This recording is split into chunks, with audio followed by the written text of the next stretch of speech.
Eddie, if you came for lesson 50, graphing inequalities, you're in the right place. You're going to need a few things for today's lesson. You're going to need a pencil, number one. Number two, you're probably going to need something to write on. You need a notebook.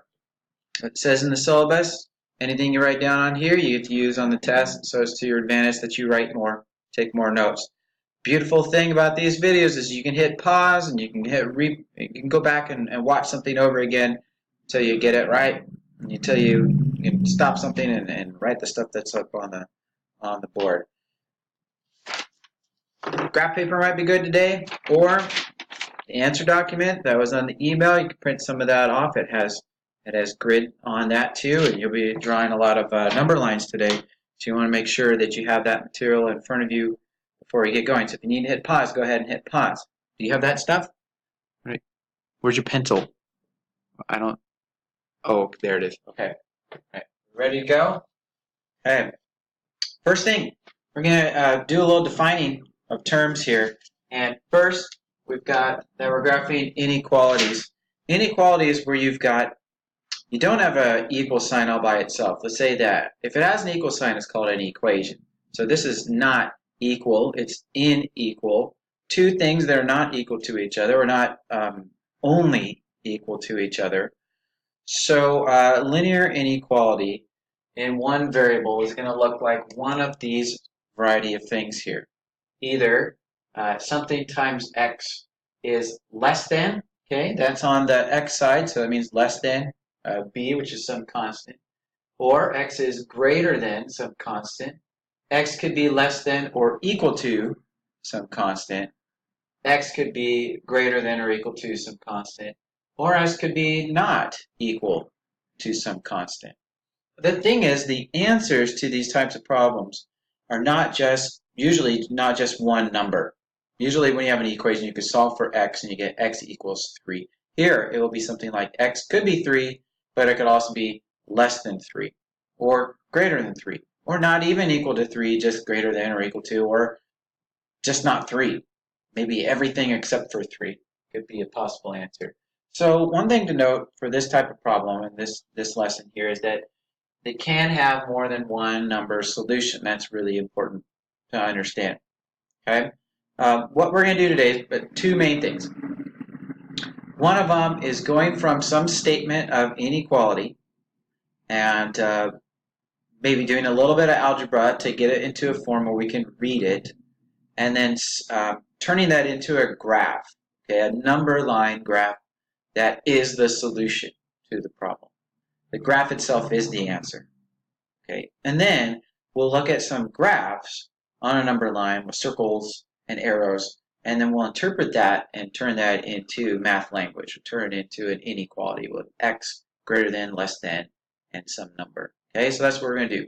We're going to go from an equation or an inequality to a graph, and from a graph to an equation back. And that's pretty much it. Okay, so hang with me for the next like 10 minutes, and then we'll let you loose on those problems and you'll get them sent in. And remember, once you're done with them, the ones that are on the syllabus, then you're going to either scan them or take a picture of them or put them in the mailbox when you have a few of them and send them to the school, and we'll get them graded and shoot back you information about how you did and what's left to do. Okay? So I'm going to set up my board again here. I'm going to hit pause, and you won't know because it'll just be me again in like 3 seconds. But I'm going to change the stuff that's up there on the board. Oh, sorry. Back. Okay. So, solutions, answers, can be a set of numbers. There could be more than one way to answer this that makes this true. And so we're going to start with a question, and it's which values here on this set, 0, 2, 4, 6, would be part of the solution set. Are any of those actually answers to this particular inequality? So which of those numbers makes this right here, 4y minus 5, greater than or equal to 11, true? And all we're going to do is we're going to plug in each of those numbers in for y and see what happens. See if the left side is either greater than or equal to the right side, which is 11. Okay, so here's what we're going to do. 4 times 0 minus 5, and we're seeing if this statement is true or false.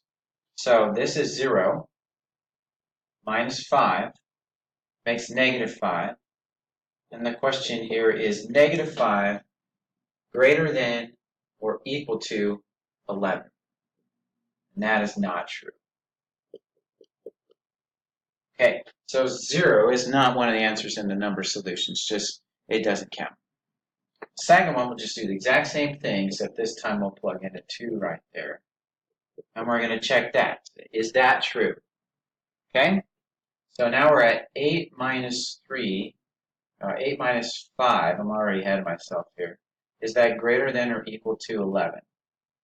No, 8 minus 3 is 5, or 8 minus 5 is 3. So 8 minus 5, 3 is not greater than or equal to 11. Not true. Okay, not true. So we'll try the next one. 4 times 4 minus 5. Is that true? Well, this is 16 minus 5. 16 minus 5 is 11. 11 is not greater than 11 is equal to, so that is true. This is a true statement. One or the other has to be true, and then it's good. Can't be both, anyway. And then our last one, 4 times 6 minus 5 greater than or equal to 11. Well, I think you're going to know already what the answer is going to be here. That 24 minus 5 is 19. 19 is greater than 11, so that statement is true as well. So I ask you to do that. Let's say, here's a few numbers. Tell me if any of these numbers make the left side of the inequality and the right side to make that statement true. Is it this or that?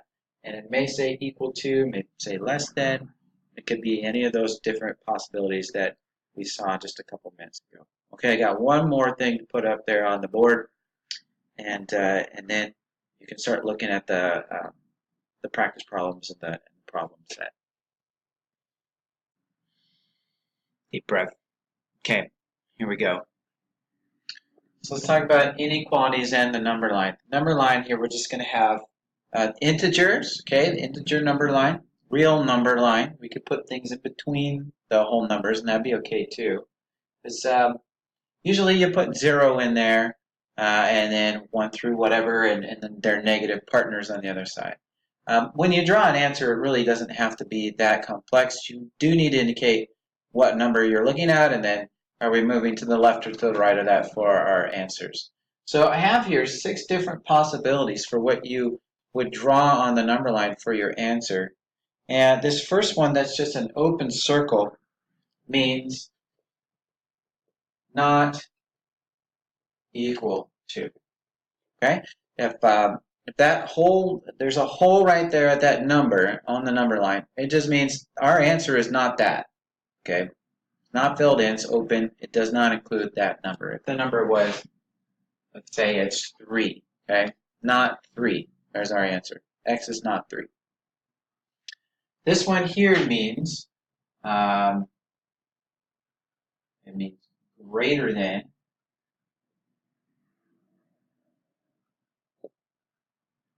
but not equal to. So this would look like, this is 3 again. X is greater than 3, but not equal to. Okay. This one right here would be less than, but not equal to.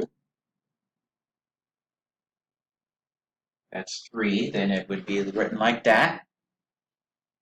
This one means is equal to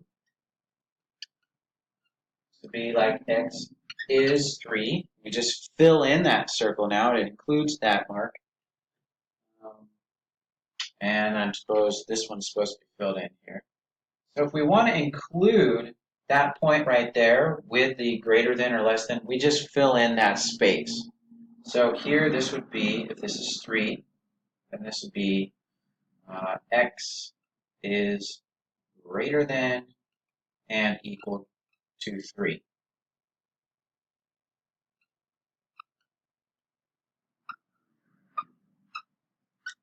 Okay, greater than and equal. And the last one, this is 3. You'll have x is less than and equal to 3.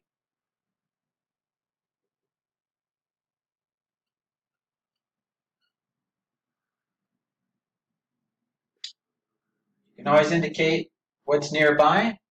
Okay, just to give a little perspective there. You put the number above and the number below. But all you have to do is give enough information to show you that that number, the answer set, keeps going beyond that number or includes that answer, or just starts as close to that one as possible but does not include that open circle. If it does include it, you close that circle. Okay, we've got one more thing. We're going to go from a graph to writing an inequality. And I think if you look at example 2 in your book, it'll look like this. So hang on just a sec. Okay, so here we've got a graph on the number line. And what you want to note is open circle or closed circle. And then which way is the arrow going. Okay? So we're going to call our answer x. And we just have to determine greater than, less than, equal to, not equal to. And so our line is going this way. Okay, we're starting at -1. And all the answer sets comes on that side. It's all greater than. So x is greater than. Is it equal to?